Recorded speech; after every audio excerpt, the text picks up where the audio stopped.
欢迎收看写象说生活，每天分享实用的生活小妙招。冰箱家家户户都是必备的电器，那么你知道冰箱里面放一个硬币有什么作用吗？每个家庭都用得到，赶紧学会，以备不时之需。大家都知道，冰箱里面是存放我们日常的食用的蔬菜、水果以及肉类的食物。夏天天气炎热，都是靠冰箱来保质保鲜的。但是当我们出门回来以后，冰箱里面的食物还能吃吗？这是一个问题。一旦我们出门在外，冰箱长时间停电，里面的食物就会发生变质。即使是停了几个小时，冰箱最后恢复了供电，还有个降温的过程，食物中细菌的基数其实已经大大超过之前了，使得我们的食物呢保质期大大的缩短。在不知情的情况下，我们就无法判断冰箱里面的食物是否解冻变质过，再吃里面的食物就很危险了。其实想知道的话，方法是非常简单的。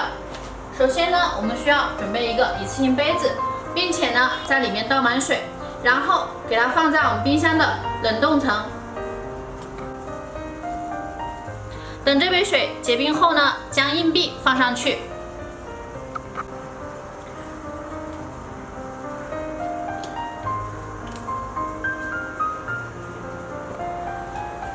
现在呢，我们把冰箱的电源给它拔掉。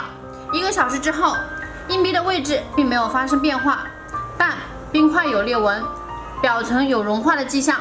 2个小时之后呢，冰块已经有明显的融化，硬币就会滑到杯底。4个小时之后，水杯中的冰块就会大部分融化了。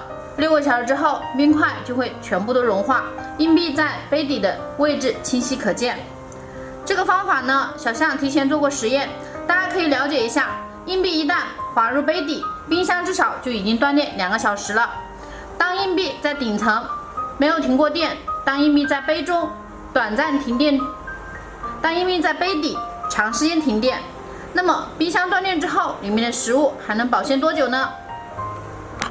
普通的冰箱断电后，即便是在空载的情况下，2个小时后内部的温度会升高到10摄氏度左右，3个小时基本上就不能保鲜了。如果冰箱内食物过多，那么失去保鲜功能就更快，而且由于空气不流通，甚至比放在室内更容易变质。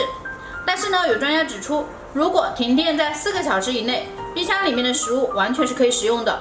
不过前提是停电期间我们冰箱的门一定要关严。如果超过4个小时，冷冻层处于很满的状况下，食物可以保鲜48个小时，半满的状态下只能保鲜24个小时。通过上面的方法，大家就可以判断出我们外出游玩回来以后，家里冰箱里面的食物是不是还能继续使用呢？没想到吧，一个小小的硬币也能帮我们检测出冰箱是否有断电的情况，保证我们在使用冰箱里面的食物的安全性。希望这个分享能够帮到大家，觉得不错的话就转发分享出去。想了解更多实用有趣的生活小妙招，欢迎点赞加关注，我们下期再见，拜拜。